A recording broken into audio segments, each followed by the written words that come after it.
Radhe Radhe friends. आइए आज आप सभी को देवउठनी एकादशी की व्रत कथा सुनाती हूँ। कार्तिक मास के शुक्ल पक्ष पर देवउठनी एकादशी का व्रत रखा जाता है।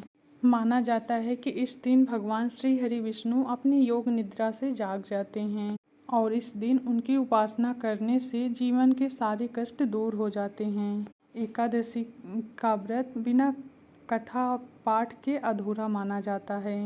देवउठनी एकादशी का व्रत पूरी श्रद्धा से सुनना चाहिए, जिससे पूर्ण फल की प्राप्ति होती है। एक समय की बात है, एक राज्य में सभी लोग देवउठनी एकादशी का व्रत रखते थे। प्रजा, नौकर चाकरों से लेकर पशु पक्षियों तक एकादशी के दिन कोई अन्न नहीं खाता था। एक दिन किसी दूसरे राज्य का एक व्यक्ति आकर राजा के पास कहता है, कृपा करके मुझे नौकरी पर रख लें। तब राजा ने उसके सामने एक शर्त रखी, लेकिन रोज़ तुम्हें खाने को सब कुछ मिलेगा, लेकिन एकादशी के दिन तुम्हें अन्न नहीं मिलेगा। उस व्यक्ति ने उस समय ये बात मान ली, पर एकादशी के दिन जब उसे फलाहार का सामान दिया गया तो वह राजा के सामने जाकर गिड़गिड़ाने लगा।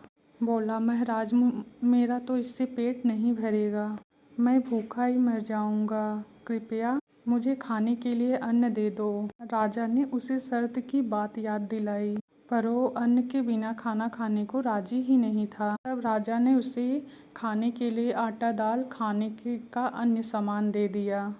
वह रोज की तरह नदी पर पहुंचा और स्नान करके भोजन को पकाने लगा, अन्न को। और जब भोजन बन गया तो वो भगवान को बुलाने लगा, आओ भगवान, भोजन तैयार है। उसके बुलाने पर पीताम्बर धारण किए हुए भगवान श्री हरि विष्णु आ पहुँचे और प्रेम से उसके साथ भोजन करने लगे। भोजन करके भगवान अंतर ध्यान हो गए और वह भी अपने काम पर लग गया। 15 दिन बाद जब अगली एकादशी आई तो वह, महाराज, इस बार मुझे दोगुना सामान दीजिए, उस दिन तो मैं भूखा ही रह गया। राजा ने इसका कारण पूछा तो उसने बताया, मेरे साथ भगवान भी भोजन के लिए आते हैं, इसलिए वह सामान हम दोनों के लिए पूरा नहीं होता। यह बात सुनकर राजा को बड़ा ही आश्चर्य हुआ। वो बोले, मैं ये मान ही नहीं सकता कि भगवान तुम्हारे साथ भोजन करने आते हैं। मैं तो इतना पूजा पाठ करता हूँ, पर भगवान ने कभी हमें दर्शन नहीं दिए। राजा की बात सुनकर वह बोला, यदि आपको विश्वास ना हो तो मेरे साथ चलकर देख लीजिए। राजा एक पेड़ के पीछे जाकर छिप गया। उस व्यक्ति ने भोजन तैयार किया और भगवान को शाम तक पुकारता रहा, लेकिन भगवान उस दिन नहीं आए।